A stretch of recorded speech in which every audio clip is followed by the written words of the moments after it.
నిజామాబాద్ జూబ్లీహిల్స్ లేదా ఎల్లారెడ్డి నియోజకవర్గం నుంచి పోటీ చేయబోతున్నారంటూ జరుగుతున్న ప్రచారాన్ని మాజీ మంత్రి కాంగ్రెస్ నేత షబ్బీర్ అలీ ఖండించారు. తను కామారెడ్డి నుంచే బరిలో దిగబోతున్నట్టు ఆయన స్పష్టత ఇచ్చారు. బీఆర్ఎస్ శ్రేణులు ఈ దుష్ప్రచారాన్ని చేస్తున్నారని, ముఖ్యమంత్రి చంద్రశేఖరరావు కనసంలోనే ప్రచారం జరుగుతుందని ఆరోపించారు. కామారెడ్డి నుంచే బరిలోకి దిగుతున్నట్లు కేసీఆర్ ప్రకటించిన రోజే తాను చెప్పానని ప్రస్తావించారు. తన పుట్టుగా చావు అంతా కామారెడ్డినేనని వ్యాఖ్యానించారు. ప్రజాక్షేత్రంలో కేసీఆర్తోనే తేల్చుకోబోతున్నట్లు చెప్పారు. ఈ మేరకు సోమవారం ఆయన ఒక వీడియో విడుదల చేశారు. మంత్రిగా డాక్టర్ మర్రి చెన్నారెడ్డి గారు అవకాశం ఇప్పించినారు. అలాంటి తక్కువ వయసులో కామారెడ్డి పేరును మొత్తం రాష్ట్రమే కాకుండా దేశంలోనే పేరు తెచ్చినాను. కానీ ఎక్కడ కూడా ఒక మర్క రానియలే కామారెడ్డి పేరు. కామారెడ్డి ప్రజల మీద, కామారెడ్డి ఊరు మీద మంచిగా చేసినాను. కాబట్టి నాకు ఒక అవకాశం ఇవ్వండి.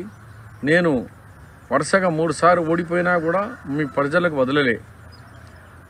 నాకు డాక్టర్ వైఎస్ రాజశేఖర గారు బతికి ఉన్నప్పుడు షబ్బీర్ 2009లో కామారెడ్డిలో సర్వేలో నీకు సరిగా రావడం లేదు, ఎందుకు నువ్వు మలక్పేట్ లేకుంటే షేర్లింగపల్లి రా, నేను చూసుకుంటా అంటే కూడా నా ప్రజల మీద నాకు నమ్మకం ఉంది సార్, నేను ఇక్కడనే ఉంటానని మా కామారెడ్డి ప్రజలకు నమ్ముకొని ఉన్నాను. కాబట్టి నేను పుట్టినా ఇక్కడనే, రేపు సచ్చినా ఇక్కడనే. కొంతమంది టూరిస్ట్ తిరిగా వస్తారు, వాగ్దానాలు చేస్తారు, వెళ్ళిపోతారు. దాంట్లో కేసీఆర్ టూరిస్ట్ పొలిటికల్ టూరిస్ట్గా కామారెడ్డికి వచ్చి నేను ఏదో ఎలక్షన్లో అభివృద్ధి 10 సంవత్సరాల నుంచి ముఖ్యమంత్రి మీరే ఉన్నారు కేసీఆర్ గారు. మీకు చెప్పాలంటే కూడా సిగ్గు శరం ఉండాలా.